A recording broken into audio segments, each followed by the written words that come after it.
Okay, so explain to me what happened yesterday. You were out at the protest. You were protesting with a group of people there at the northwest corner of Nees and Minnewawa, right outside Buchanan. And then what happened that led up to this incident you caught on video? So we were out there, about a dozen of us were rallying for the female athletes that were having to compete against a male. We were out there for a couple hours, had no incidents whatsoever. And so we had to walk a couple blocks to our vehicle. And we got in the vehicle on our way home, and we pulled up to an intersection, and we passed the intersection where we were actually rallying at. And at first, when I pulled up, I seen a flag, and I thought it might have been one of our attendees that was on the corner. And I look over, and it was a person holding a trans flag. And I don't know exactly what was being yelled or whatever, but they looked over. You could tell they recognized me, and they said some things. And I said something to the effect of, "If you're so proud of your cause, why do you have a mask on? Why are you hiding your identity?" And next thing I know, that person's darting out across the intersection. And I hit record, when they were about 10 feet away. And they started assaulting me with the flagpole through my driver's side window. At that point, probably got, I don't know how many hits in. And had pepper spray on me. I pulled out the pepper spray. My wife yelled, "Spray them." And I sprayed them, and it took them kind of down a little bit. At least they screamed, "You pepper sprayed me."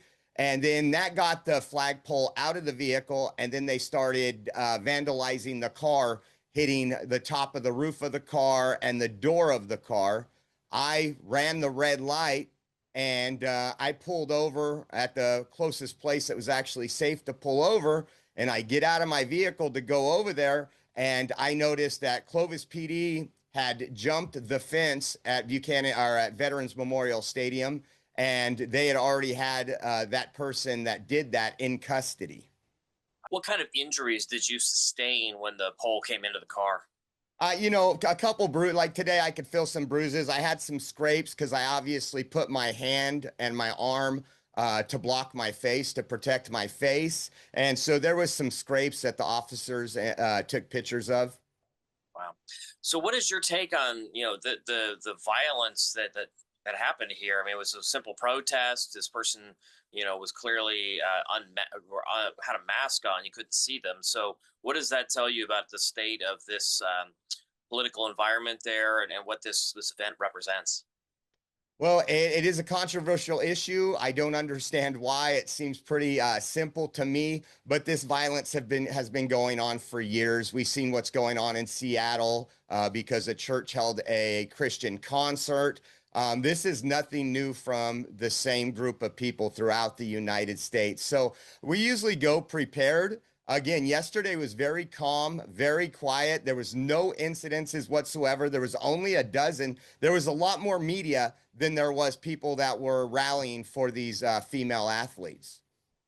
Had you ever had any incidents with this person before? I mean, after the mask came off, there was a mugshot taken. Did you recognize this person? Had you ever seen them at any of these events before? I didn't recognize them. Again, this person was wearing all black block, which is where they cover up their eyes. They wear a black mask. They all wear all black clothing, and they had a hoodie on. It was like 94 degrees. They had a hoodie sweatshirt on to cover up everything. So if I seen this person before, they were probably wearing that same apparel. I see. You said you had your wife and child in the car. How are they doing after all of this? And do you expect them to go back out with you to protest again today?